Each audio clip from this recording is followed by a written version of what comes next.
All right, y'all. We back with another reaction right here on ABP Reactions. This one right here is based in Colorado and how the police caught Colorado's smartest killer, if that makes sense, because I don't know how he's smart if he got caught. But let's watch.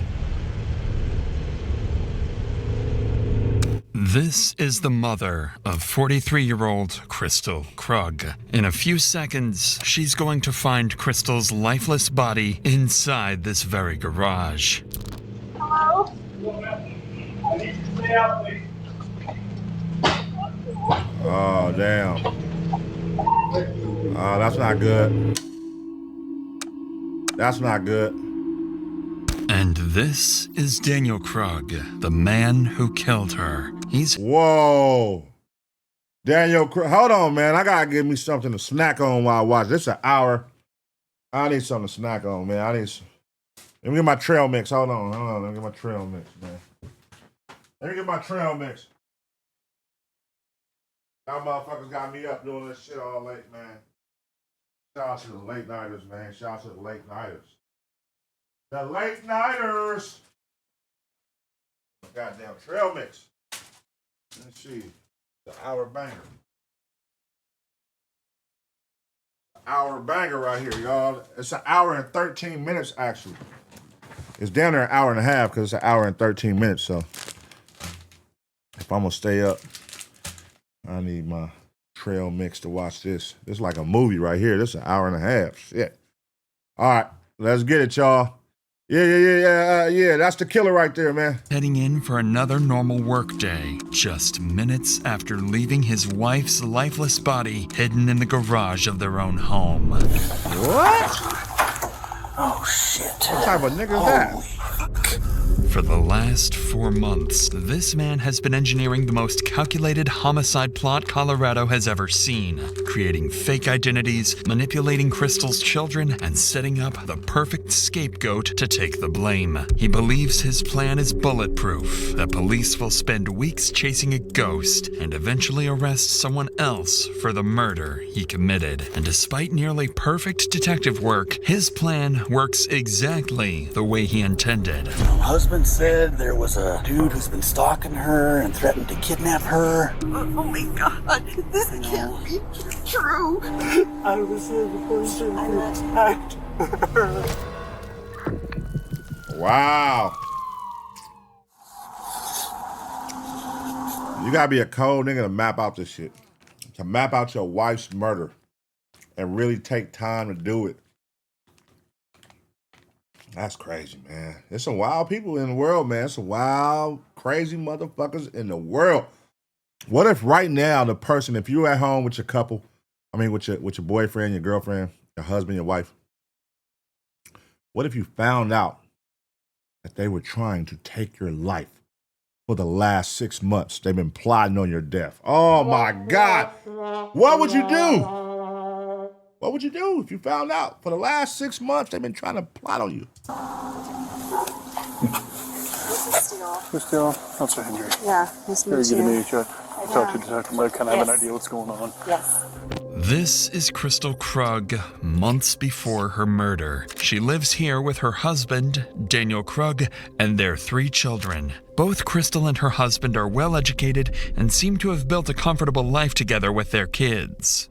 But behind closed doors, something dark is happening that will destroy this beautiful family. All because Kristil's been dealing with a stalker obsessed with her, sending her constant threats and claiming to watch her every move. This officer is here to check her car for GPS trackers or anything that could explain how this stalker keeps finding her. In reality, the stalker is much closer than anyone could have imagined. Wow. You can see like it's a little bit dirty, so I can see blood marks, but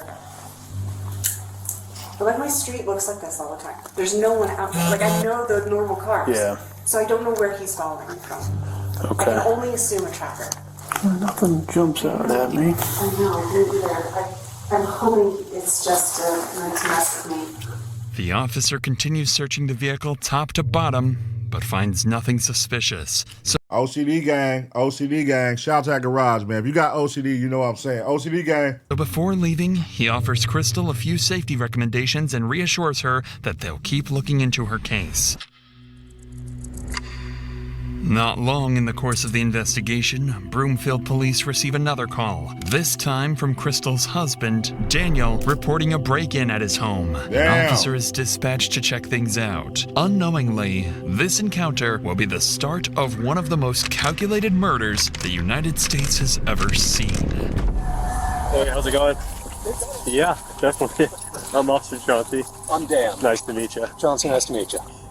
So, as I pulled in, I saw someone run out, jump over my gate. This nigga Dan is a cold nigga, y'all. This nigga right here plotted out his wife's murder. Look how like he's one of those preppy white guys, Mr. Perfect. And take off that way. Got it. I didn't think to call you until my wife got home recently, and we realized the spare key that we keep in the garage isn't there. Okay.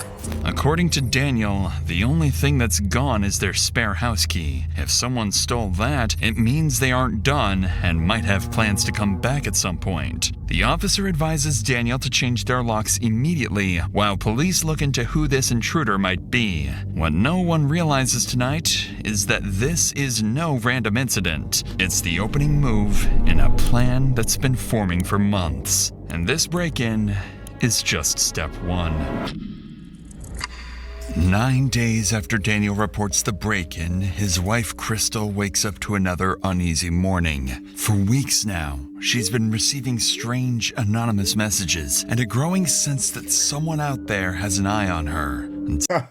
He goes. Till now, none of it had a name attached, but a faceless presence that kept getting closer. But today, that changes. As Kristil gets the kids ready for school, makes her morning coffee, and heads out for work, her phone buzzes. She glances at the screen and sees a name she hasn't thought about in more than 20 years.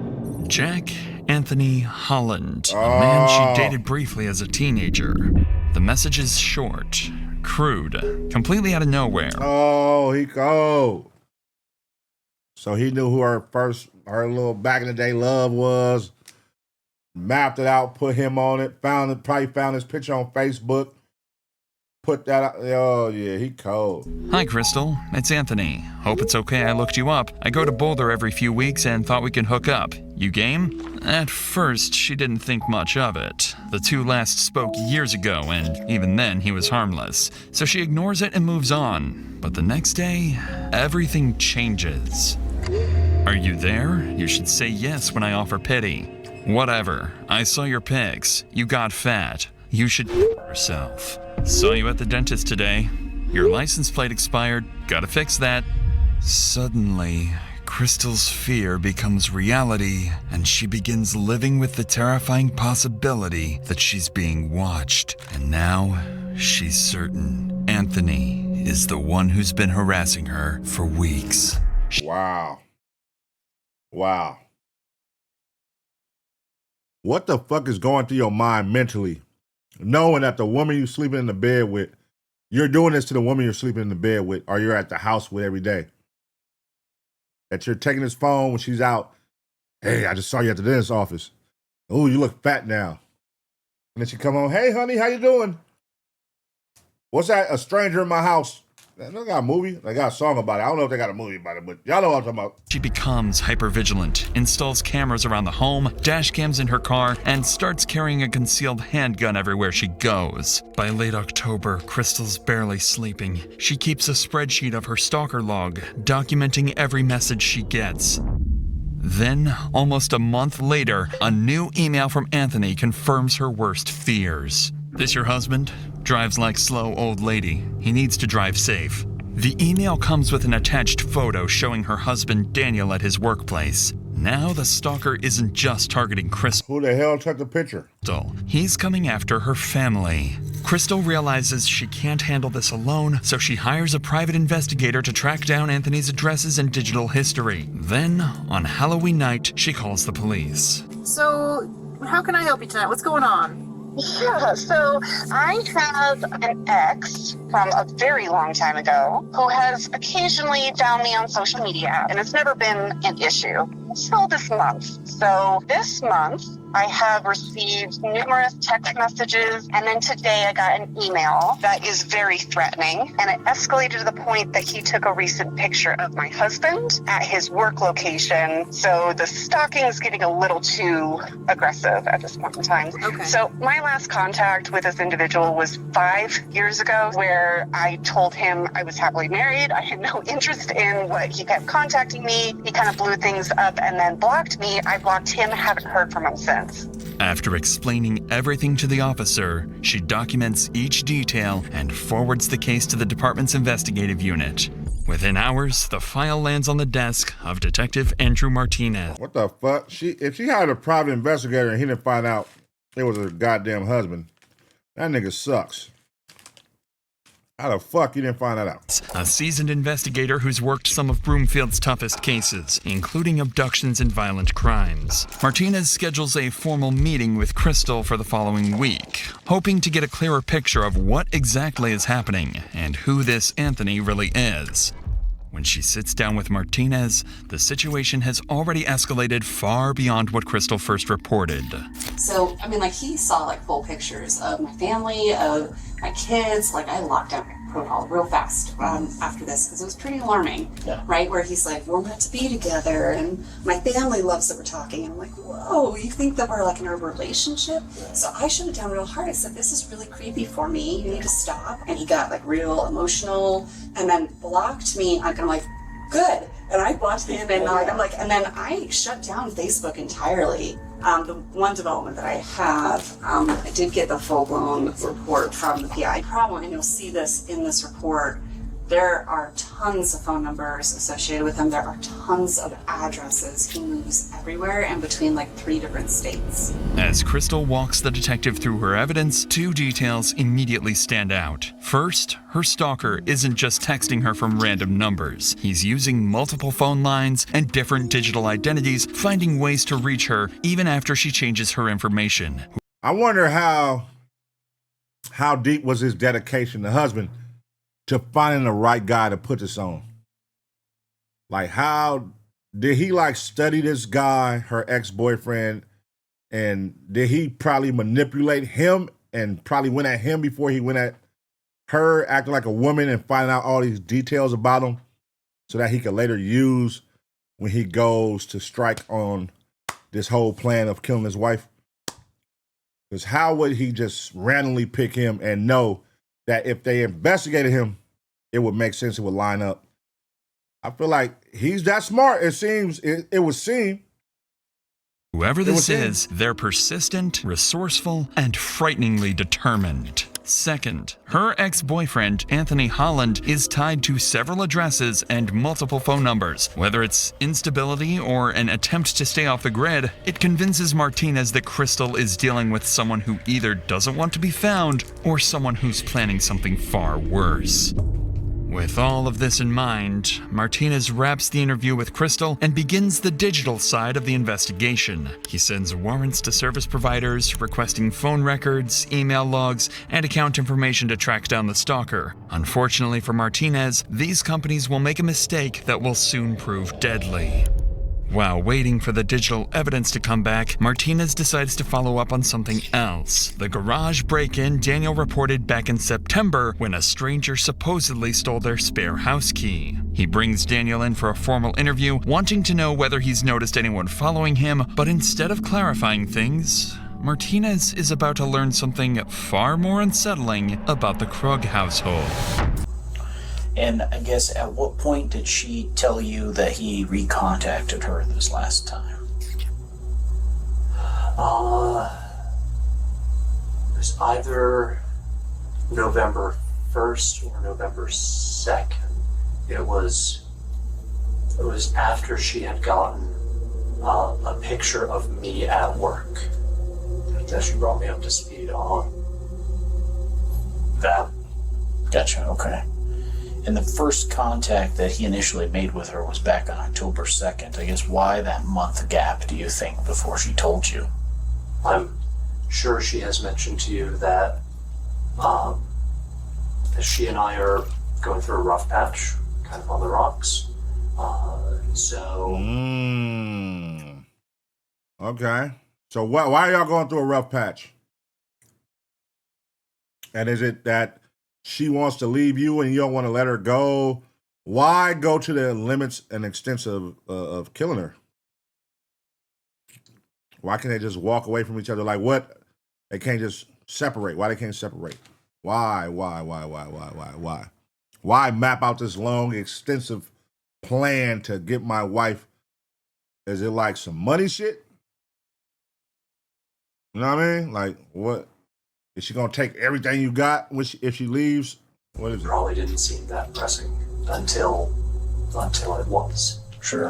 And she didn't mention that to me, that you guys were having a rough time currently. Are you guys in the process of separating, getting divorced, or working through things? To be determined.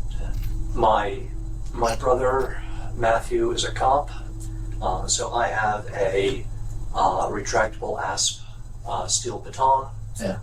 As I said, not right now, but otherwise, it's on me all the time. I sleep with it next to me.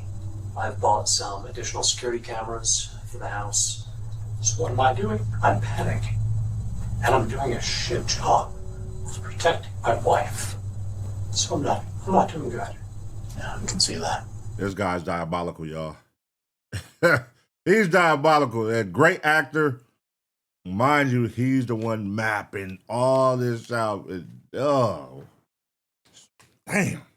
That's crazy. So, with that being, I know that Kristil, we put her car on a lift on Tuesday afternoon to see if there's any sort of GPS tracking or anything like that. She told me. We couldn't find anything on the car. If Anthony is watching you guys, it's going to be in person from a distance or nearby or however. So that poses an interesting Look at this issue nigga, y'all. itself. From Daniel's reactions, it's clear the stalking is taking a toll on him too. He fully locked in. He fully in character. Fully locked in. His wife is terrified, his family feels haunted, and he's struggling to understand how any of this is happening. Detective Martinez wraps up the interview, but something Daniel said lingers in the back of his mind. He revealed that he didn't know about the stalking for almost a month, not until Kristil finally showed him the email with the photo taken outside his workplace. So Martinez decides to look deeper into the family dynamic, and what he finds is concerning. He learns that the couple have been going through a rough patch recently. Nothing hostile or dangerous, but they were trying to work things out, doing what they believed was best for their kids and holding their family together the best they could. With how much the stalker seems to know about their lives, Martinez briefly wonders if someone inside the home might be manipulating the situation. And for a moment, okay. He even considers the possibility that Daniel might be messing with his wife as some twisted way of trying to fix their marriage. But that idea is quickly dismissed. There is no evidence backing any of it, and all signs still point to Anthony. Not to mention, Kristil herself is fully convinced her ex is behind the stalking campaign. Throughout November, the harassment continues to escalate with more messages and threats. Kristil continues documenting everything and constantly monitors her cameras. By early December, she finally receives a message that gives her the smallest breath of air. Hey, gorgeous. I can't visit you anymore. No more Colorado time. My girlfriend doesn't want us talking without her. She says you'll let the cops get me after you get rid of him. For the first time in weeks, Kristil and her family feel a brief sense of relief. It sounds like Anthony is backing off, maybe even leaving the state. But in reality, this is just the stalker's final move to make them drop their guard before he strikes. Uh-oh. The day starts like every other day. Daniel leaves for work, while Kristil heads out to drop the kids off at school. During those minutes, someone approaches the front door, tapes over the Ring doorbell camera, and slips inside the house. Minutes later, Kristil drives back home, pulls into the garage, and steps out of the car. She has no idea someone is waiting for her inside, and the moment she closes the car door, he attacks. Oh my God. Damn. This nigga cold, y'all. Walker strikes Kristil in the head, stabs her, and leaves her bleeding on the floor. After months of plotting, this is the moment he'd been waiting for. Later that morning, Daniel tries calling Kristil from his office, but she doesn't answer or respond to texts. Hours pass, and there's still no sign of her, so Daniel finally decides to call police. Springfield Dispatcher's meeting. Hi there. My name is Dan Krug. I don't think this is an emergency, but this feels really weird. Okay. My wife isn't responding to text messages or phone calls. Okay. We've had threats against us. We have both been targeted by a stalker. Okay. Threats have been made against my life. Okay. And threatening to kidnap her, which is why I'm nervous that she's not answering me. Within minutes of Daniel's call, an officer is dispatched to the Krug. I'm interested. Okay. So he would have to study all the camera angles in the neighborhood. How did he come back home? Because he's supposed to be at work. What did he use to come home, commit this murder, and get back to work? He can't take his car, obviously. So what was your transportation to get back to your house? And then you have to watch all the cameras. Get in this house. You put the tape over the camera, get in there, kill her, and then leave. And then make it back to work. Now, what about the cameras at work showing you coming in, coming out? What did you do there? Did you arrange something where you cut off the cameras in the back? I don't know. Let's see. Y'all call him the smartest killer. Let's see. Residents to check on Kristil. At the same time, Daniel also calls Kristil's mother, asking her to go check on her daughter, sending her straight into the worst moment of her life. While she makes her way there, the officer reaches the house first. Hello. Oh, I'm their neighbor, and they called me. Like, can you go see if she'll answer the Oh, yeah, he sent us as well, so. Yeah, I'm like, I don't Just next door? Okay. All right, well, you got this. All righty, man. Appreciate it.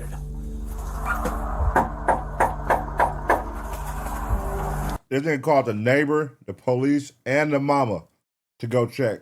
And look at the piece of tape over the camera. Look, y'all, right here. The piece of tape is over the camera right here. Let's see if the cop notices that.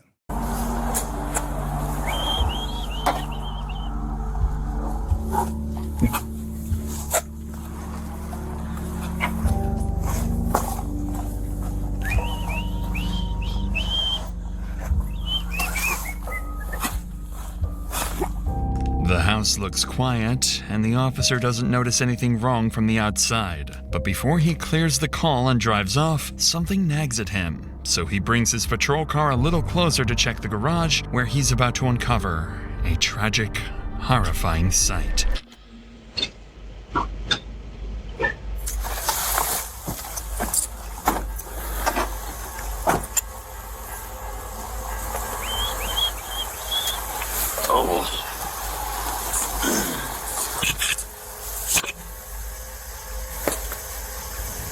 As the officer leans in for a closer look, he spots a body lying on the floor, motionless, with blood smeared across the wall. You're like, oh shit. God damn it, we need backup. 151, send medical, and 110, I need a 4-centric. I got a female down in the garage. God damn it.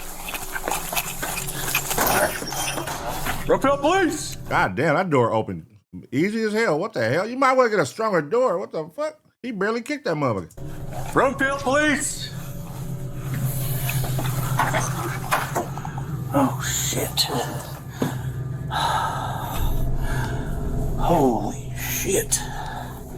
The officer steps into the garage to find Kristil with what looks like a severe head injury, so he immediately begins performing CPR, working on her for several moments with no success before opening the garage. The car is missing. Her car is gone. So he took off in her car. Door to give medics access, but instead of paramedics, someone else soon arrives. Garage is open. Oh, that might be her car over there. Damn, that's a big ass garage. Now.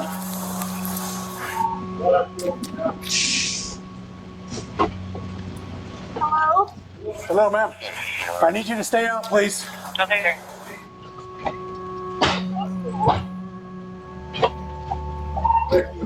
Oh, hell no.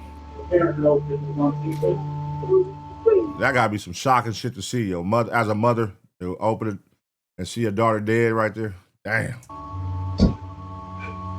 Tragically, as the garage door is lifted to get medics in, Kristil's mother catches a brief glimpse inside, just long enough to see an officer performing CPR on her daughter. Before she can process what she's seeing, another officer quickly arrives to shield her from this nightmare.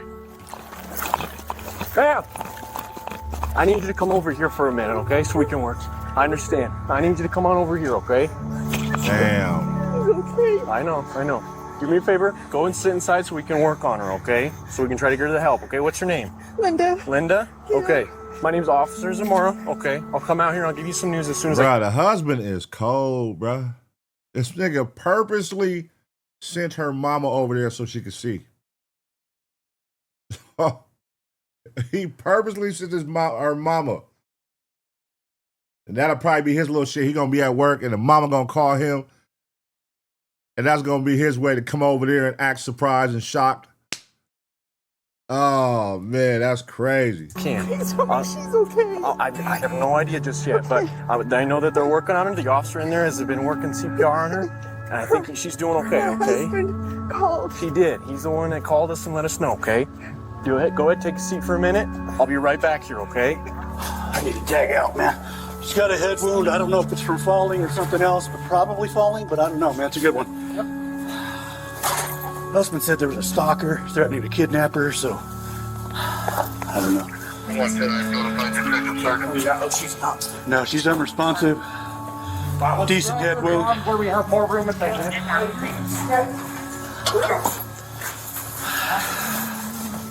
While medics continue working on Kristil inside the garage, an officer stands outside reassuring a distressed woman who's just arrived, unaware that this is Kristil's mother. She's shaken and terrified by the horrors she witnessed inside the garage. Man, I'm still over here. Like, how the fuck in 2025 do you move around dodging cameras when you're supposed to be at work and you got time to leave work, go commit a crime, go back to work, and nobody ever find out? Let's see how that unravels, because that's why I'm like, huh? Linda would later learn that none of this was random, and finding her daughter like this was always part of a twisted plan. Back inside the garage, medics keep working, still trying to revive Kristil, not yet aware of the fatal wound hidden beneath her clothing. Guys, you see anything other than a fall type of wound? What's that? Gash on the chest. Oh shit. Yeah, that's a stab wound. Damn it. Yeah, I'm gonna get it. The dispatch could tell us. The husband called in to check on her. I don't know right now, but dispatch should have it. So we have a visible stab wound, you guys? Yes. Right above her heart. Okay, then let's... We are asystolic. Yes. Yep. Jermaine, are you good with this, or are you... How recent is this trauma? Because if this is Husband said he couldn't reach her for transport. We don't know if it's within 10 minutes, man. Okay, then, yeah. Husband has not been able to reach her by any means for a few hours. What if it was a brown 94 Crown Victoria? No, that's just stab wound in the chest. Let Henry know that. Medics work for only a few minutes before realizing there's nothing more they can do. Beside Kristil's body, tucked inside her purse, the officer notices a handgun she never even had time to reach for. He With the attacked her immediate fast. area secure, officers spread out throughout the house, searching every room for the attacker, but no one is inside. And as officers step outside the home, they start noticing small details that don't line up with an impulsive crime. Yeah, I don't know the backstory. Husband said there was a dude who's been stalking her and threatened to kidnap her. And Martinez was involved, and Martinez just said, hey, this is a big old... I don't know, dude. I don't know the history on that part. Martinez does, though, and he said he's coming in. So other than that, we're just kind of securing the scene and waiting for detectives, you know? Yeah. See what they need. I kicked that, yeah. No, that's interesting. Yeah. That is very interesting. Almost like dude might have stuck around from this way and... Exactly. That's what the fuck I'm saying. So it's obvious, nigga, you walked from that way, so it's no more cameras nowhere on that trail. And how did you get here from work? How the fuck is he finna get out of this one, man? This, I want to see. I wonder if maybe the door was unlocked. That's how he got in. And then you know what, dude? You know what? I don't know. I kicked it and it went pretty easy. So I'm going to say no deadbolt. It wasn't deadbolted. It was just handle was locked. I saw her, came around, booted it.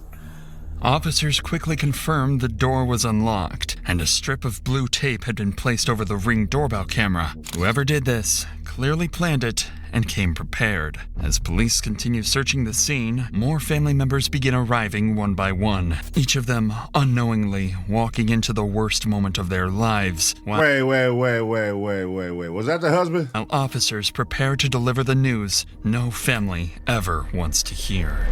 Revive her? I don't know anything just yet, ma'am. I don't know anything just yet. Are you... So good, though. She's her mom. I'm the mom. Family friend. Family friend? Family friend from down the street. I live right in the blue house there. We asked her to come knock on the door. Okay. Is her husband almost here? Is he? Is she gone? We want to give you guys all the information all together. Okay. We don't want to have to repeat the information over and over for you guys to continue anything, so... He said he was on. What did he do to her? No. They won't say. They won't say. I'm trying to figure it out. Oh, man.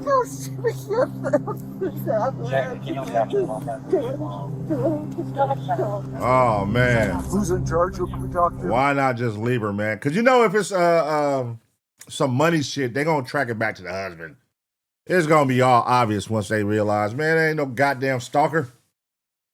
But what the fuck was he thinking? All right, I don't even want to stop no more. We'd like to know what happened. Absolutely. And as soon as someone frees up who can tell you, I'll send them your way, okay? Our son's on his way. Is this your daughter, sir, or your daughter-in-law? Those are my daughters. This is your daughter, and so her brother's on his way. Uh-oh.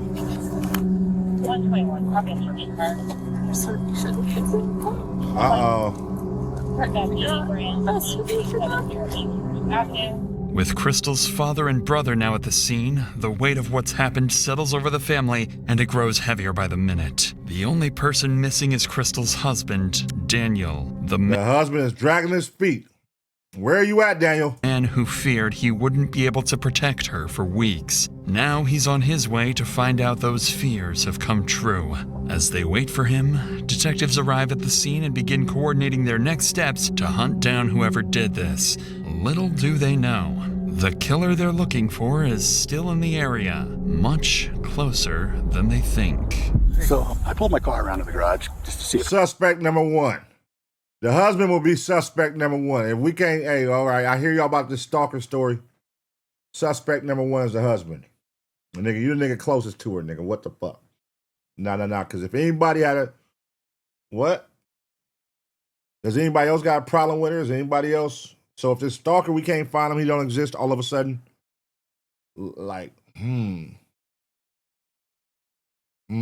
Interesting. Her car was in the garage, and I immediately saw her at the base of the stairs, blood smear on the wall, and I came around and booted the front door. It turns out it wasn't locked. There's also a piece of masking tape over the Ring camera, almost like somebody approached from the side and taped it. Okay. And then maybe she opened the door for somebody. First thing I noticed was an obvious head wound. They noticed after tearing the shirt and everything off, she had a stab wound right there. So that's what we got. Husband should be here any minute. Okay, so I need another detective. So he hit her upside the head with something to knock her out. Blunt force trauma. Boom! She falls on the ground. And that's probably where he stabbed her at while she was on the ground. probably stabbed her. Boom. How they didn't notice the stab on her chest? It wasn't like bleeding. Oh, it was probably covered with so much blood in it. I don't know. How they didn't notice the stab on the chest. Up here to start working with canvassing. I need you to stay here, and Martinez is coming here, so he'll be good with that. I want you and Martinez to work on this. I'm going to give. Martinez was working on the stalking before. Yeah. Here's the thing. Well, we got to be careful of it. We have to be careful. We don't know. Anybody that's here is still a suspect, so we need to be sure that we stay focused on that. Yep. As investigators discussed. Yeah, they said shit. Everybody a suspect in this motherfucker. The daddy, the brothers, the mama, everybody a suspect. We don't know who lying. Shit, nigga. So don't give too much information. Plans to interview Kristil's family and her husband Daniel. He arrives on scene, cutting the conversation short. And right away, he makes it clear to everyone that he's nothing more than a devastated victim, overwhelmed by what's happened to his wife. Okay, I need you to stay back, sir. This is my house. I understand. I need you to stay back here. Family's over here. Family's over here. Wow. Get that Oscar.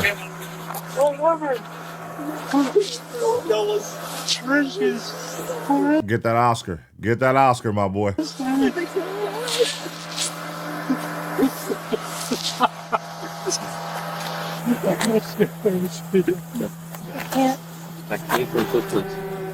know there's a lot of questions right now. Fortunately, we don't have a lot of answers for you. But I know what you want to do right now, that we can have another. Together,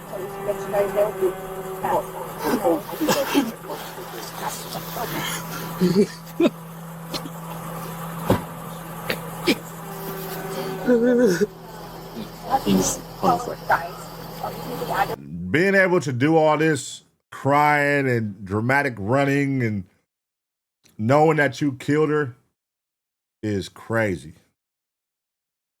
Is really a mental case. Like, bro, you're the reason. And you out here going crazier than the mama, you going crazier than the daddy, you going crazier than the brothers. You super dramatic. Let's see how this ends though. What could you have said? Someone leave me over there? At this time, officers have no reason to suspect Daniel of anything, so they treat him with care as he goes through this traumatic moment.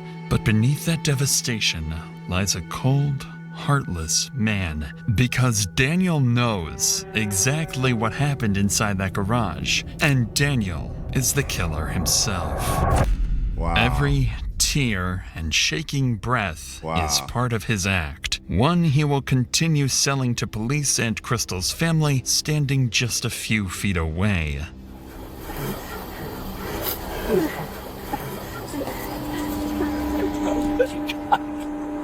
I didn't protect her. I was the person who attacked her. You know what's crazy? You know how like they had like the mother's intuition shit? Like the mother could probably sense it. She don't want to think it. But she could probably sense that this nigga got something going. Depending on how strong her and her daughter's relationship was, you know? If her daughter was very open and telling her what was going on. Because if she know it was like some friction within the household, a mother's intuition is instantly going to say like, nigga, you got something to do with this. I'm not going to talk to her. They're not going to say, nobody says anything. We're just going to tell her they're We don't tell. This is a family matter. We're just going to figure out a reunification. We'll take care of it. Just make sure that transportation. As this tragedy unfolds, Kristil's mother embraces Daniel, trying to comfort him, having no idea the man she's holding is the one who murdered her daughter. Unfortunately for officers, the hardest part of the job still isn't over. As the family grieves outside the home, a detective is sent to the school to pick up Kristil's children, who still have no idea what happened to their mother. When the detective finds Kristil's eldest daughter, she's already shaken. She's been watching the live camera feed on her phone and... Oh, no. Oh, so she been watching it. She already up to speed. She at school with it. Watching all the police go in and out, yellow tape. Oh, that's fucking crazy, bro. Imagine being in high school and you look on your Ring camera and you see all these police at your house with yellow tape. You see your dad crying. You see your grandma crying. Like, hold on, where the fuck my mama at?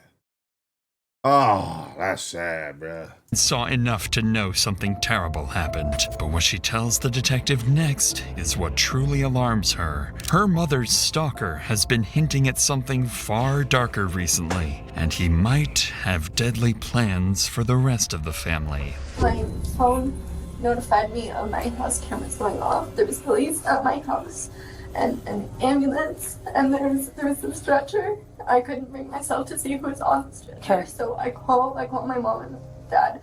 My dad picks up and he's crying. They're probably about 7 minutes away. Okay, I'm not gonna lie, something happened. Okay, that's why you're here. Okay, So you know what's going on? I do, but I can't. I'm not gonna tell you. Okay, because we're still actively investigating what's going on out there. So I don't want to give you wrong information. That's the last thing I want to do. Okay. What has been going on at home? So this dude has been threatening my mom, stalking her, taking photos of my dad, saying that he's going to kill him. Who do we know who this person is? One of her ex. I don't know his name. Like an ex-boyfriend or? Yeah. Okay. And they broke up a while ago. They ended it as friends. So this has all come to a really big shock to her. And then, so he's been contacting her from different numbers, sending pictures. Damn, so the mom is very open with her child. I will say that. I wouldn't think that her mama would have told her all that information. But, I mean, if their safety is at hand, I mean, it would make sense to tell her. But I didn't think she would tell her all that. This is interesting, man. God damn, man. This nigga is a cold piece of work. So what just struck my mind was, she says she's been getting threats. The daughter. Was he going to kill the daughter next? Was he going to try to kill her next? Oh, man. Of my dad saying he's going to kill them. He hasn't mentioned anything about me and my siblings yet, which is good. But he's like, he posted something to a website trying to recruit guys to like help him with whatever plan he's doing. And then he's like, How did you guys learn about that? Yeah. Contacting my mom through all of this. So my mom has contacted the police and she has like a whole bunch of people on the case. But the thing is, he's making it sound like she's helping him. Huh? And she's not. Wow. Helping him like try to kill your dad? Yeah. Oh, wait a minute. Hold on. Wait, what? Wait, that's a new one. Like, we're afraid that the police are gonna turn on us. Okay. And okay, so she's been trying to protect herself. What Kristil's daughter reveals isn't just alarming, it's sickening. Yeah. Because this Hold so-called on. stalker isn't just threatening the family, he's twisting the narrative inside their home. He's making it look like Kristil was secretly working with him to kill Daniel, Yeah. manipulating the kids Whoa. into believing their own mother is dangerous while positioning Daniel as the helpless target who needs protection. To the kids, their mother starts to look untrustworthy. To detectives, Daniel starts to look like a victim, and to the stalker, everything is going exactly according to plan. That's crazy. This nigga is cold. In her death made it seem like she was plotting on him. Ah. And she can't defend herself. She can't, damn. This nigga's a piece of shit, man. A disturbing, genius level of premeditation carried out by a man willing to use anyone, even his own children. His own kids. The detective logs this information and coordinates with Kristil's sister-in-law, Kate, to get the children safely out of the school. Back at the crime scene, detectives continue their work. They canvass the neighborhood, speak with neighbors, and begin collecting every CCTV clip they can find to reconstruct the killer's movements. By this point, there's enough evidence tying Kristil's ex-boyfriend Anthony to months of harassment, allowing police to obtain a nationwide arrest warrant for stalking. Departments across the country are notified to be on the lookout for him. Additionally, with a homicide on their hands and a killer on the loose, investigators can escalate the case and issue exigent circumstances circumstance warrants to service providers to finally speed up the digital data they've been waiting on. Bro, that's so fucked up. Imagine you ain't got nothing to do with nothing with your ex-bitch. This is my ex-bitch from nigga high school. Nigga, we 40 years old. I don't know. I got my own shit going. I'm moving around. She got a whole family. I check in time to time. Last time I talked to her was 5 years ago. And then all of a sudden, I got a whole APB out for my arrest for my, you know what I mean, for murder. Like, wait, what? Well, sir, you've been stalking her for the last 93 days. You said this about her. You said this about her kids. You said this. Hold on, wait a fucking minute. What is you talking about?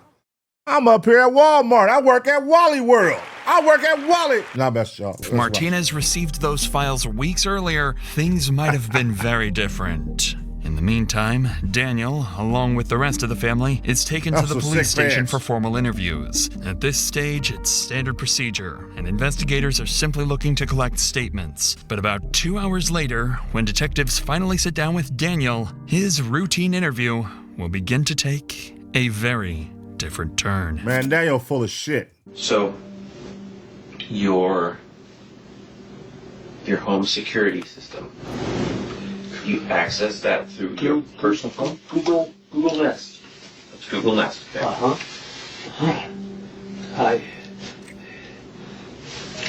It's fixing me. Okay. Just push a home. Okay. So I have your permission to operate this phone and get what we need? Yeah. Okay. Yeah. So how many different cameras do you have? 4. Doorbell. Side of the house, driveway, back door. This is where it's going to get interesting. This is what I've been wondering. Is there more cameras? Because he said he had got cameras. Made sure the security was enhanced when the stalker came around. All right. Well, let's see how you got past all these. We had it. Doorbell a couple years. The others, all since September. We had an intruder. I called the police. He came when we had a garage intruder.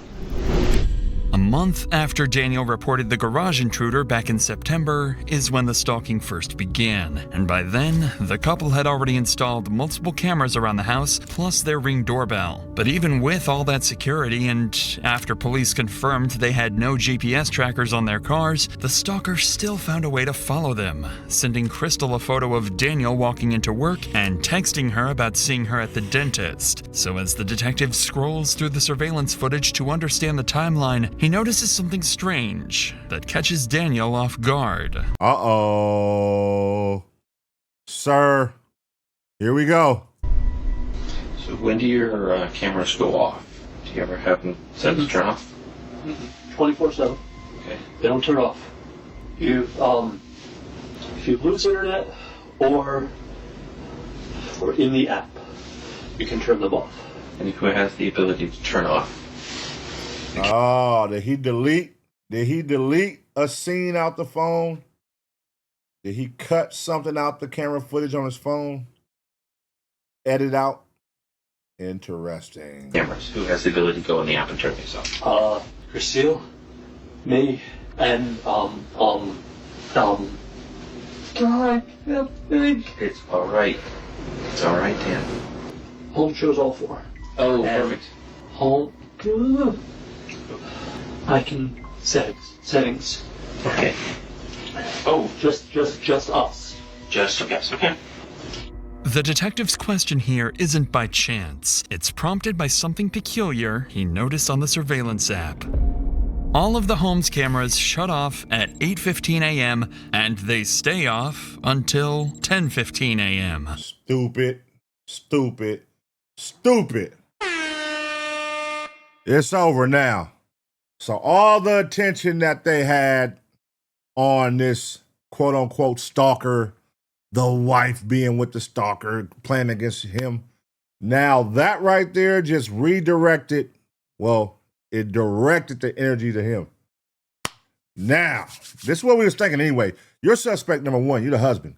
You live with her. If anybody else got motive outside of this stalker that nobody knows or can find, you got motive. You're the husband. So now, who could delete this video? Only you and her? Why would she cut the cameras off? I mean, who could cut the cameras off? Why would she cut the cameras off? Only the camera pointed outside the garage remains active during that entire 2-hour window. This instantly narrows the murder time frame to those 2 hours.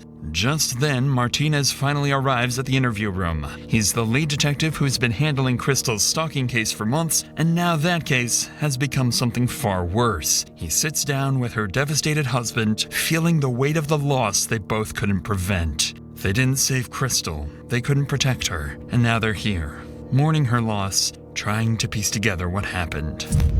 I'm trying to protect her. It's not your fault. It was at that moment you fucked up. Because it was somebody with some sense would have did, right? Since you mapped this all the way through. You would have did leading up to the date of the shit. Let's say starting 3 weeks out.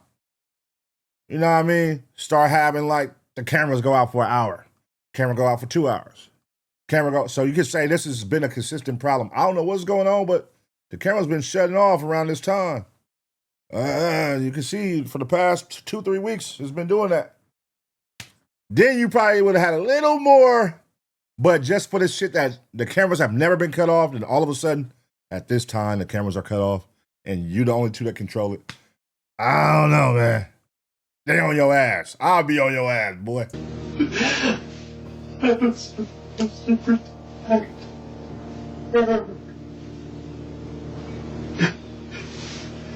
It's not your fault.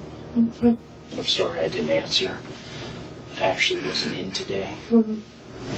As Daniel breaks down, something catches Martinez's attention. Daniel is crying, but no tears. There are no tears. The detective finds it strange and more than a little concerning. Never fails, no tears. Wanting to probe deeper, Martinez asks for a moment alone with Daniel to see what's really going on beneath the surface. Never and the fails. moment he starts asking questions, things get heated, fast.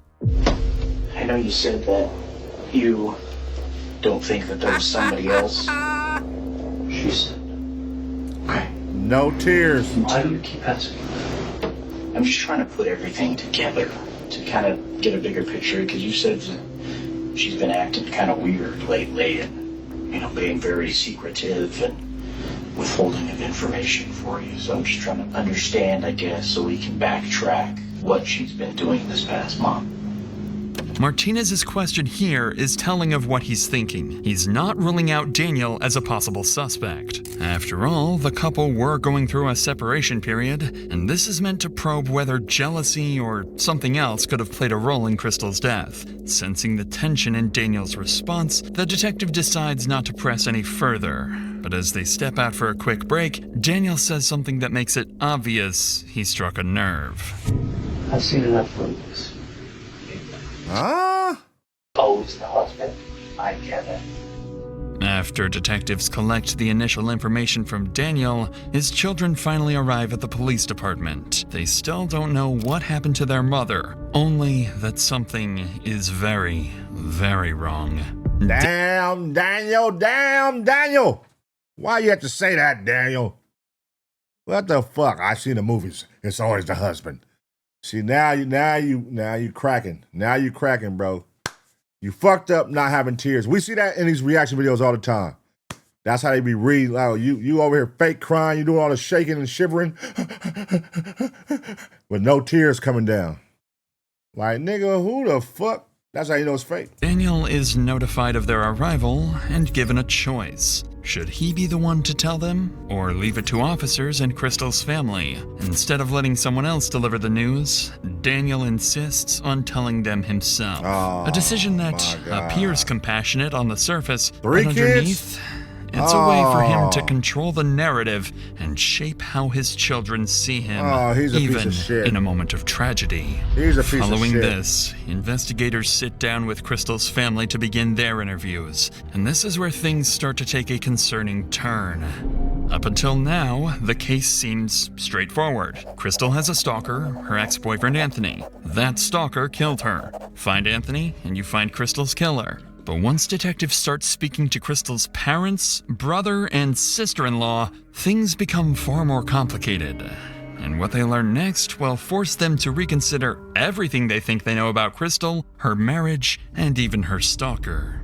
The mama gonna break it down. So your understanding, I guess, of it's the ex-husband who's been kind of... It's not husband, it's an ex-boyfriend. Ex-boyfriend. From when she was 18 years old. Okay, gotcha. Can you think of any, I guess, recent, has he reached out to you? Have you seen any... No, he's never contacted me. I know yesterday she told me that he had messaged her again 2 days ago or so. Let her know that he was ready to come back, and so she can go ahead and off her husband now. Make it look a little like she was in on this whole deal with killing her husband, I guess. Do you think there's anything doesn't feel right, doesn't seem right, something that, I don't know, you just feel like might be important to our investigation? I don't know, like, I know that Kristil was, like, very concerned and worried about this guy, and I just always felt like it was, like, there was something weird about it, like, but I can't put my finger on it. It just, I feel like she had said that it was, like, this Anthony guy, that it seemed very different than past behavior in him, like that he was never sexual in the past, and that these were, like, very, like, hypersexual things. And so I think even at one point she was like... You gotta stick a pin in that right there, that information.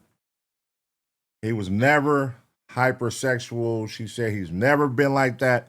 This is a nigga she was with since 18 years old, or used to fuck with at 18.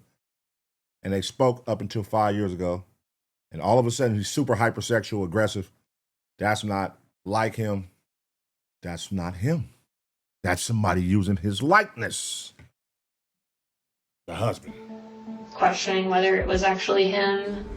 I don't know if you necessarily know anything any more about that, but they just also just kind of mentioned you guys are kind of close, and just see if maybe some sort of insight on that at all.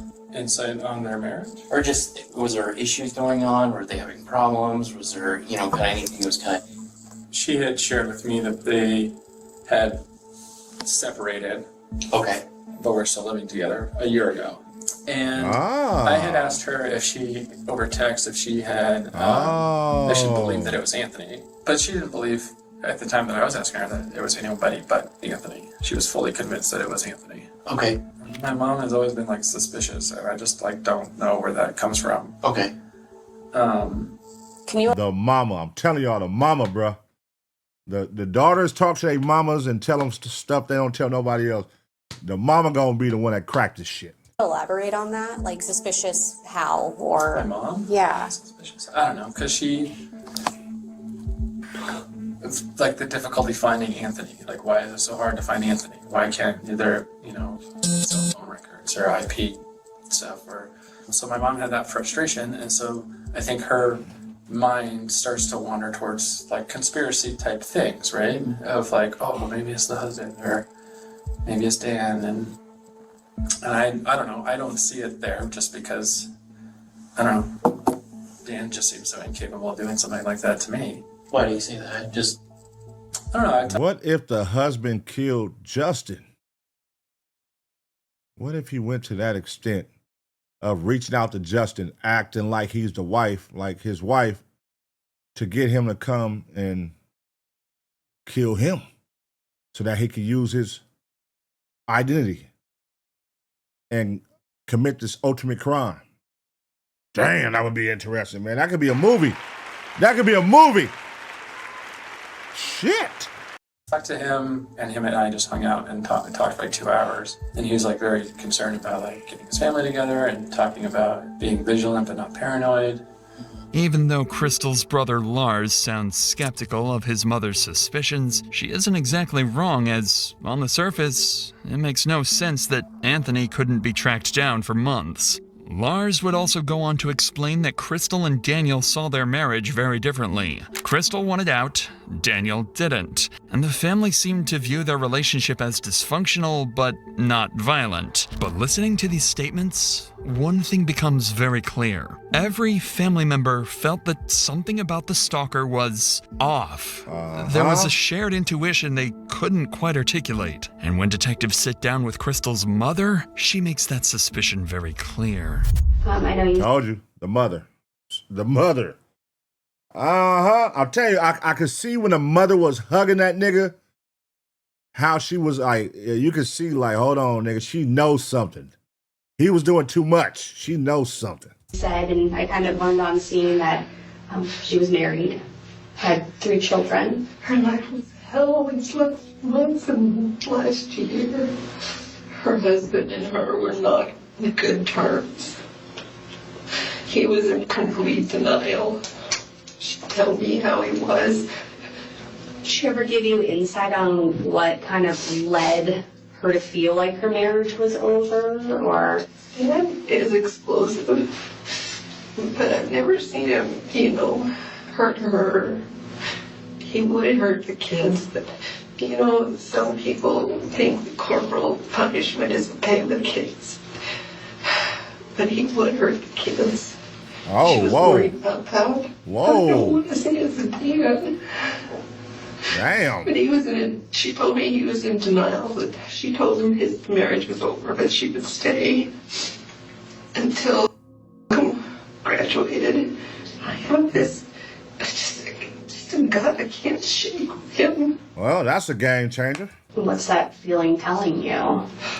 I can't shake this question. Is he the one that's been doing this with Anthony? Needless to say. Yeah, he's in denial. What? That's all you need to hear. Shit, he's in denial. He wants to stay. He gonna do whatever it takes to stay, to make her stay.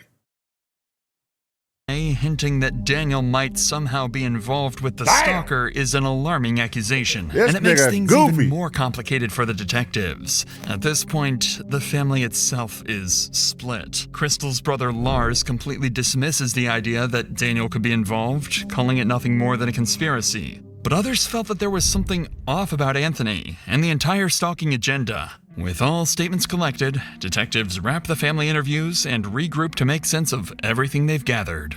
By combining everything they've learned, detectives land on a clearer picture of where the investigation now stands. The family interviews raised enough concern, and there was enough tension in the marriage that detectives decide they can't rule out Daniel yet, and he officially becomes a potential suspect. But even with Daniel now on the radar, Anthony remains as the obvious prime suspect in Kristil's homicide. His threats and weeks-long stalking campaign still place him at the center of the investigation. Where is Anthony, bro? Is he alive? Is he dead? Because if he's alive and they find him, it's over with for the husband. That's what I'm saying. The husband probably tracked him down and killed him. Because if he find him, your whole shit is done. And if you smart, the smartest killer in Colorado, you would have thought that through and know, if they ever find this nigga, my whole shit going belly up. So I got to get rid of that nigga. With that in mind, detectives know their next move. It's time to find Anthony. At around 3 p.m. that afternoon, police finally get their first real break in months. After digging through everything they have on Anthony Holland, investigators land on a possible address in Utah. Because they can't reach him themselves, Broomfield detectives coordinate with Utah County Sheriff's Office, sharing his name, photo, and the address where he's believed to be staying. Up until now, Anthony has only existed as a name in emails and threats, a distant figure who no one has actually seen. So when officers finally get a hit on his location, it becomes the first real chance to confront the man they've been hunting for months. I'm going to ask you a couple of names to see if you recognize any names. Okay. Have you ever heard of the name Kristil Krug? She may have been Grimsrod when you knew her. Yeah. And so Anthony, hold on, wait. Man, listen. If Anthony has I see a Christmas tree. If he has a wife and kids, and they done put this man in this plot twist, oh, that's fucked up. That'd be fucked up. And it's Christmas time. Oh, that's fucked up. You know a Daniel Krug? No. No? How do you know Kristil? She was an ex-girlfriend. She's an ex-girlfriend? Uh-huh. How long the ex? Like, how long ago? 1999. Oh, so like a long while ago. She was my very first girlfriend ever. Oh, okay.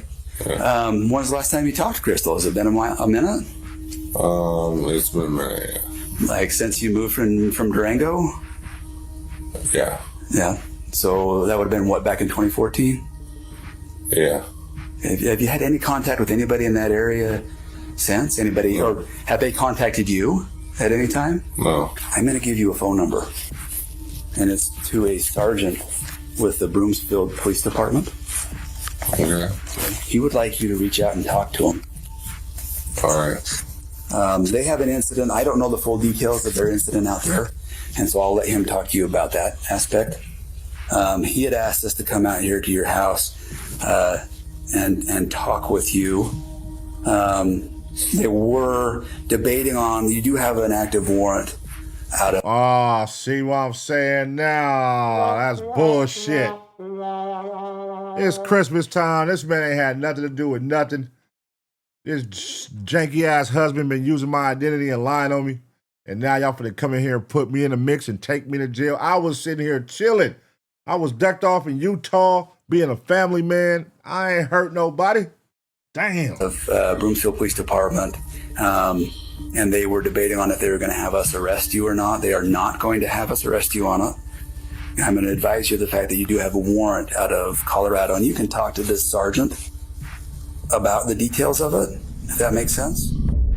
As officers speak with Anthony, he appears intoxicated and confused. After being briefed on the situation, he gives his timeline, insisting he never left Utah and spent the morning with family nowhere near Colorado. That nigga zooted. He like, yeah. Once they collect Anthony's statement, Utah officers leave to begin verifying every part of his story. In the meantime, detectives back in Colorado regroup to reassess the investigation. With Anthony still denying involvement, Detective Martinez turns back to the one angle he hasn't fully explored yet: Kristil's husband, Daniel. Since he never ruled out jealousy or affairs as a possible motive, he decides to dig deeper into Daniel's past. And that's when he stumbles onto something interesting and very unsettling. Searching old reports, Martinez finds a closed but unresolved stalking complaint from years earlier. The victim who filed it is a woman named Carrie, and as it turns out, she was Daniel's ex-girlfriend.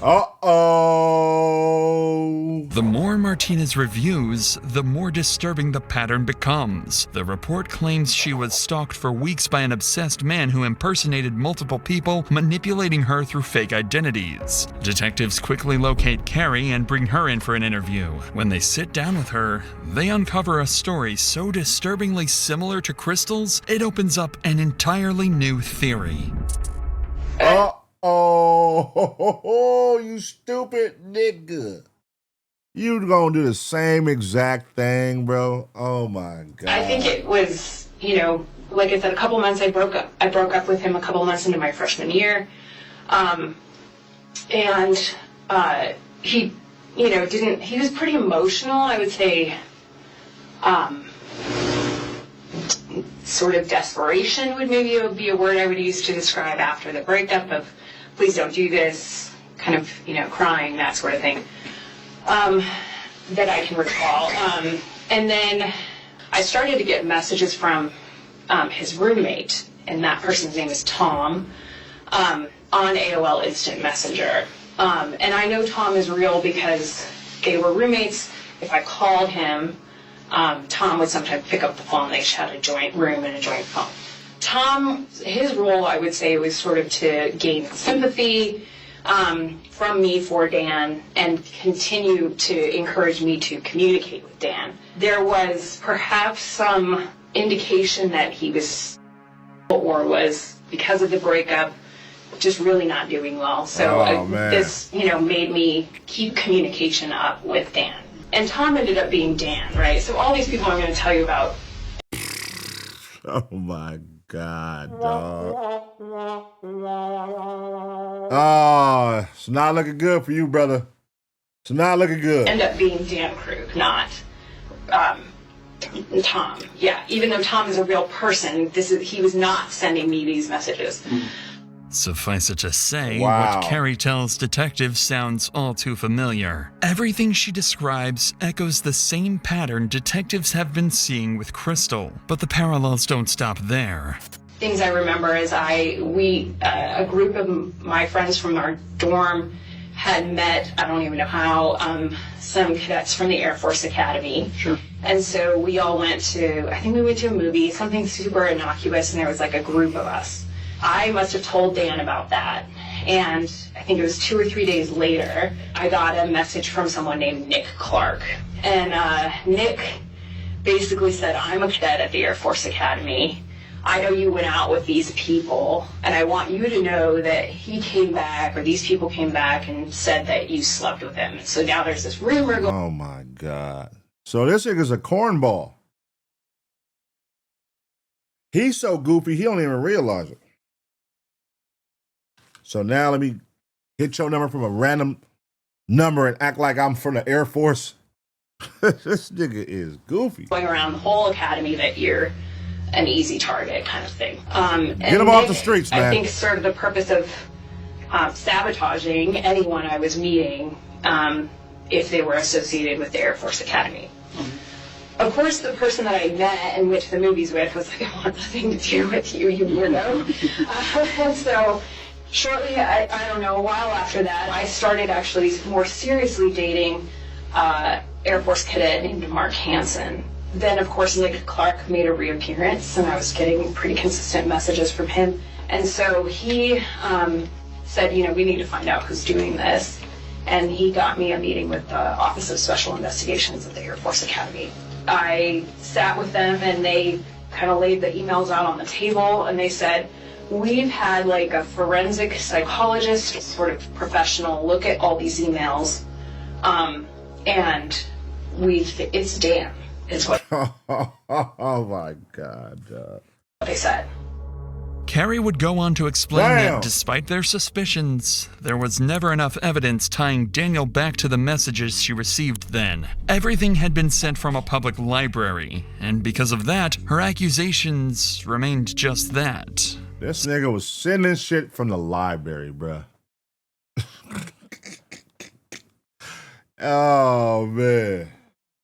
Can't make this shit up, y'all. Can't. Damn, but the mama knew. Damn, the mama knew. The mama fucking knew, bro. The mama knew, but she didn't want to believe. Suspicions. But even without proof, the similarities between the two women's experiences are impossible to ignore. And for the first time, detectives begin considering a fourth possibility they never imagined. What if Daniel has been playing everyone? What if he's been impersonating Anthony? What if he's always been the architect behind the entire stalking campaign? Detective Martinez receives the intel from Carrie's interview, and with that, Daniel officially becomes an equal prime suspect alongside Anthony. At this point, the only thing that can give them a definitive answer is the digital evidence. So while they wait for that, Martinez receives something he can work with immediately: the full set of surveillance footage collected from the neighborhood and Daniel's workplace. Investigators sit down and begin reconstructing. Thank you. That's what I was saying. The workplace. How was he going to leave work and get back in work? Where was the cameras? Did he cut them off? Did he have access to that?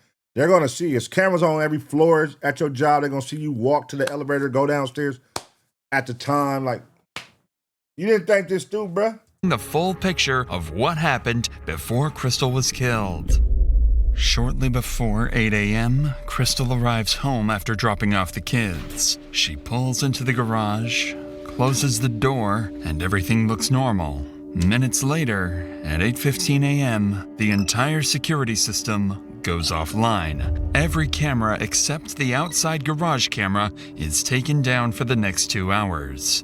At 8:25 a.m., that lone camera records something deeply concerning. Daniel leaves the house to go to work later than he normally does, and shortly after the time medical examiners believe Kristil was killed. From there, workplace footage shows Daniel moving through the building around 9 a.m., greeting coworkers and appearing completely normal, as if nothing had happened at home. Oh, that's what he did. I was under the impression that he was at work already and he went home. This dumb nigga was at home, killed her, cut the cameras off. Like, oh my God, Jesus Christ. Man, this title is clickbait. This nigga ain't the world's smartest shit. This nigga dumb as a motherfucker. And when investigators check footage from surrounding houses, they find no one approaching the property all morning. Everything about the timeline makes Daniel look more suspicious by the minute. With all these new developments, detectives bring Daniel back in for another interview. He walks in expecting routine procedural follow-ups. Cuff him. It's done, Daniel. You're dumb. You're out of here. I was thinking you was at the job house, you was doing some slick shit, you was the world's smartest. Man, you did the most basic shit possible to where they could put the... It's basic what you did.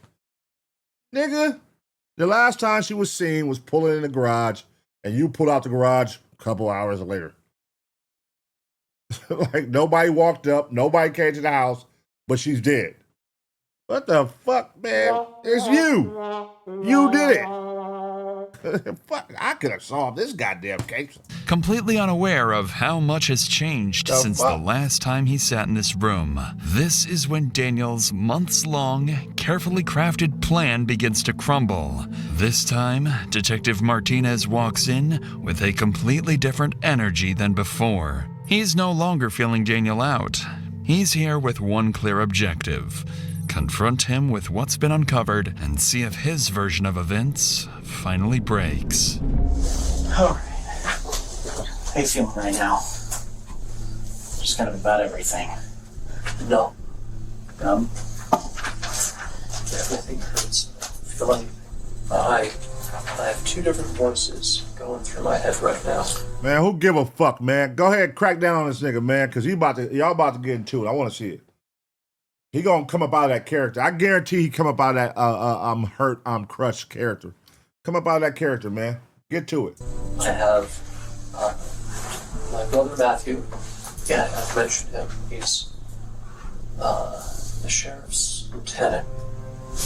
And I have his voice saying, talk to the police. And in typical cop fashion, you married a prosecutor. So I have Lynn's voice in my head going, get a fucking lawyer. I just want this to be done. I just don't want to. Right away, Daniel doesn't open the interview casually. He opens it with a calculated trick. By hinting at getting a lawyer, he's warning detectives, push too hard, and this interview is over. It's clever, but Martinez has a counterplan. Instead of confronting him, he'll pivot the conversation to his relationship with Kristil, making it feel like safer ground to get Daniel comfortable and talking. But if Daniel had any motive to take Kristil out of the picture, this is where it would surface. This nigga he think he too slick for his own good, y'all. He think he too smart for his own good, he too slick for his own good. But what you doing is basic, man. You doing basic shit. You're stupid, you're dumb. All you did was repeat what you did with your ex, and this time you killed this one. Nothing different, same shit, but this time you took it all the way and killed her. Well, I'm sure, especially you guys are trying to work together to be safe, keep your family safe, keep your... As dysfunctional as it is, you still both had the common goal of keeping it safe, right? I had her as a partner to protect the family, but it didn't feel like a partner who valued me. And I told her at that point, I didn't want to die for someone who didn't care about me anymore. That's really hard. I was hurting when I said that. And what I wanted was her to say she cared about me. She didn't. Although Daniel is being honest about what was going on in their marriage, to detectives, moments like this only add to their suspicions. Resentment, rejection, a failing marriage, these are all things that, in the wrong circumstances, can turn into a motive. And this is exactly where the interview takes a sharp turn. What Daniel doesn't know yet is that since his last interview, detectives received something they kept secret for this exact moment. Uh-oh, and here we go. One of the tech companies finally responded to their urgent warrants and provided some of the digital data they needed. And as it turns out, the emails the stalker had been sending, the messages that terrorized Kristil for weeks, were coming from somewhere much closer to home. One of the things that we really started looking into today in an effort to find Anthony is the Gmail. So some of that information that we've been able to receive today is a little bit concerning, I guess. The Gmail account, the Kickman account that you guys initially received with the photo of you in it, and the phone number, those originated through their IP addresses at your office.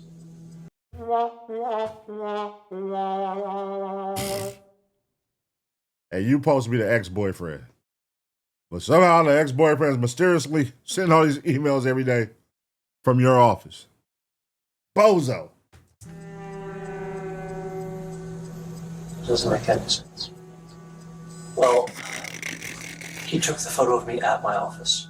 Oh Both my of those accounts God, originated from IP addresses that list back to your office. There are Wi-Fi access throughout the facility for employees, and there's public Wi-Fi access throughout the entire facility. Right now, we're working with the director to get all of the IP information to see what devices were using that specific address during that time. Because I guess Ooh, see? They gonna say what computer exactly? What phone exactly? Look at his face, bro. Look at his face, y'all. You busted, bitch. You busted. Daniel. You're out of here. Daniel Crunkite. What was his name? Daniel Crunkite. You're out of here. the biggest concern is just the timing of everything, that it just doesn't quite make sense to have somebody create an account, take a photo, and then immediately send it off, and then the account is no longer being used. None of this makes any sense.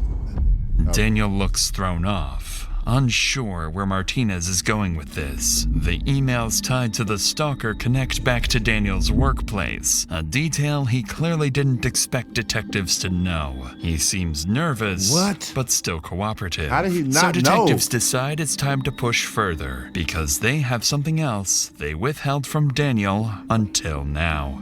During the investigation into Anthony's alibi, officers in Utah forwarded something small but important. A time-stamped shopping receipt placing Anthony in Utah that morning, miles away from Colorado at the time Kristil was killed. Martinez and his partner decide it's the perfect time to see how Daniel reacts when they push him directly and force him to confront the possibility that he might be the stalker. All right, Also, let's get it. Let's add on top of that the fact that there's, as far as we know right now, there's no physical way that Kickman could have been involved in this based on where he's at right now. So, you know, the mystery continues, and I'd ask the husband. Things are certainly pointing in one direction right now. well, and you've given us reason. Here's the other thing, Daniel, is I sympathize with the fact that you're in an extremely frustrating situation. I know you want to be a part of your kids' lives, but you can also sense that's why we're asking all these questions about infidelity and everything else. Is there some other mystery man that we don't know about? I have been faithful. Period. You know. What a piece of crap, man. Just 3 kids, dog. You didn't think about your kids at all. You took away their mother from these 3 children, and they over here confiding in you because their mother's dead. So they like, oh, you're the only one left. And then now they got to find out that you killed their mother. Oh. Damn, I was going to fuck their head up. Anthony has reached out to her in the past, number of times. She's very open. Right. The last time was 2016-ish. He had asked her at one point if she wanted to have sex. If there's any bit of question about infidelity, whether it's with Anthony or anybody else, we might create an account to see if Kristil's actually interested in Anthony. So we ask her, push the bounds a little bit, and see if that will confirm our suspicions of infidelity. You don't get the response and the openness you once did for about 28 days, from October 2nd to October 31st. So you amp it up a little bit, send a photo of yourself to her, and an account you created. I get the narrative you're putting together, but it alleges that I would do this to my children. But I think ultimately what happened today would bring you the closest to your children that you've probably ever been in your mind. I'm very close to my children. You're afraid to lose time with them if you get the divorce. Clearly, detectives managed to perfectly articulate Daniel's reality, one he may not have even fully admitted to himself. He is a man so terrified of losing his children, so desperate to stay in control of his family, that he would do anything if he felt it slipping away, even if it meant murder. The detective's brutal honesty leaves Daniel speechless. He doesn't argue or deny it. He just sits there in quiet resignation, wearing the look of someone who's realizing everyone can see straight through his lies. Yep. He's mentally drained, tired of running. Walls are caving in, and your ass is stuck in them, brother. They got you, my boy. They got you. If you were watching these facts unfold in front of you in a movie, what would you say happened? There has to be someone else that was able to turn off the cameras, that was able to use your IP address from their work to create accounts, to send messages and photos, to act as a stalking suspect. I don't know, I'm not the one who does this. I'm analytical at work, and I read and write fiction at home. I don't do crime. Have they even dropped the that they talked to his ex and that they know about his restraining order and that he did the same thing with her? They haven't even used that card yet, huh? Drama. I don't know what any of this is. Kickman is 6.5-hour drive. And then in fact he was contacted in his house severely intoxicated. There's no way he could have made that drive. All this time that we've been looking for him with a protection order, and you just found him today, like that. They've been chasing the wrong dog. It sounds like you're accusing me.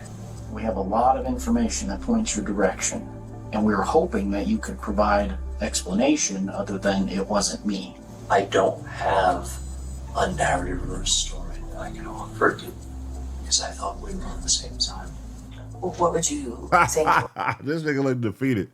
He's defeated, dog. He's done. He's all out of lies. He don't got nothing left. There's nothing left.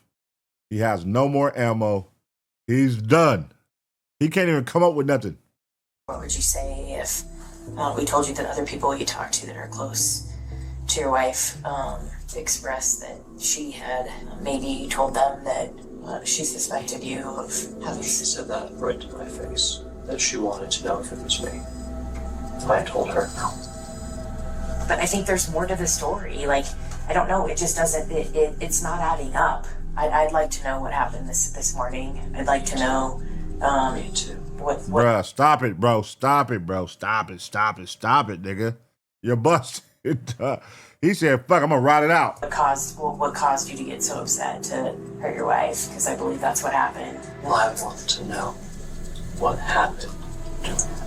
We haven't been there to know, and there's only one person in this room that can tell us.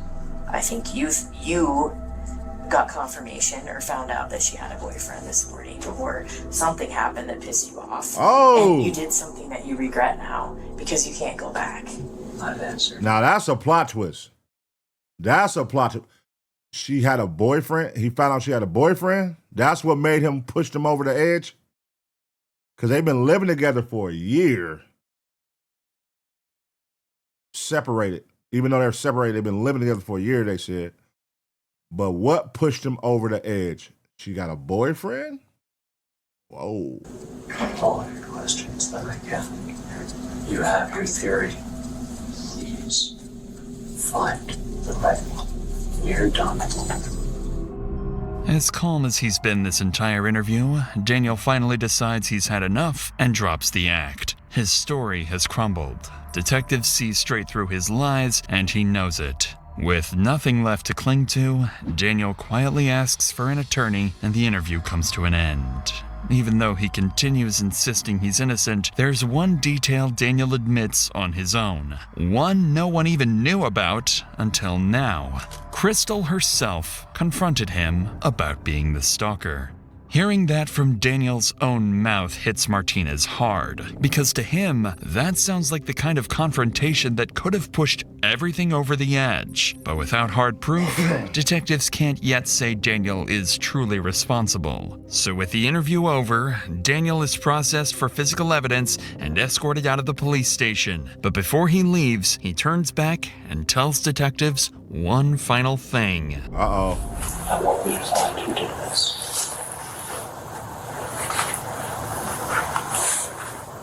Because I don't. This nigga is really fucked up in the head. He's really fucked up in the head, y'all. You don't believe that? Fine. Just don't stop looking elsewhere. Okay? This nigga really acting, y'all. Find the fucker who did this. Are you married? With kids? Divorced? Right, not yet. I don't care if you capture him. I just want the fucker to pay. He took my children's mother for Christmas. Over the next 2 days, the case becomes the department's top priority. Sick, Every man. available officer is working on it, and this is when the investigation finally begins to break wide open. Officers in Utah finally finish verifying Anthony's alibi. They find surveillance footage showing him in Utah at the time of Kristil's murder, and there are no travel records or license plate pings placing him anywhere near Colorado. Then, the last of the digital evidence arrives, and this time, it's overwhelming. The burner phones used to send the threatening messages to Kristil were purchased with a Visa gift card registered under Daniel Krug's name. Oh my God. No fucking way. This nigga is an idiot. He's an idiot. This nigga, I ain't gonna use my credit cards. I ain't gonna use my debit cards. Wait, what the fuck? How, this nigga got a gift card in his name. What the fuck? Who put gift cards in their names?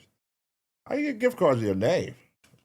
Oh, what an idiot, bro. Cell tower records show those burner phones were always in the same location as Daniel's personal phone, meaning he was carrying both devices at the same time. And then comes the final blow. Detectives uncovered Daniel's Google searches from the night before the murder. How hard would you have to hit someone in the head to make them unconscious? When is a head injury a cause for concern? Piece by piece, the picture comes together. There's no Anthony, there's no mysterious stalker. It's always been just Daniel. Detectives now understand exactly what happened. Daniel created the entire stalking persona in a twisted attempt to regain control of his failing marriage. And when Kristil began to suspect the truth, Daniel killed her to cover it up.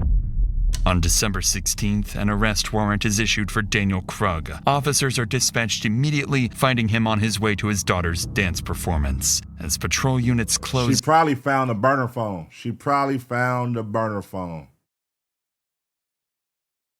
And he was like, I can't let you tell no... You motherfucker! Daniel! It's you! All this time, Daniel! And yeah, he had to take her out. He couldn't let her go tell everybody. He snapped. Damn. Daniel's movements strike them as suspicious. He appears to be heading back towards his car, and officers believe he may be trying to get away. Get this. This is a detective. Get him out. Go. On the island. Just get right. All right, we're coming up in front. Just get up and pump the back. Boxer man. Go. Just go. Boxer man. Go. Go. Show us your hands. Show us your hands. Hands on your face. Hands on your face. Hands on your face. Get out of your Subaru with your hands up now.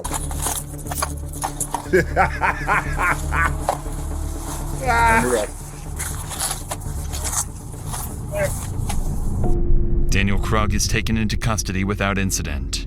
In the it's time that follow, police. Yeah, man, nobody don't be resisting no more like they used to back in the day, man. These criminals are soft. You know what I mean? We be wanting to see some taser action, and nobody want to resist arrest no more. You niggas are soft. Finish their work. The digital forensic evidence, the surveillance timeline, the phone data, all of it leads back to the same person. Investigators become certain that Daniel Krug acted alone. He created a fake stalker, framed an ex-boyfriend, manipulated his wife, his children, and law enforcement. Before the case reaches trial, Daniel formally pleads not guilty. In April You need that just for men. You need that just for men because your hair was black a few seconds ago. You need that just for man, my boy. Of 2025, his case moves into the courtroom. The story prosecutors present is devastatingly clear. This was about Dan losing control.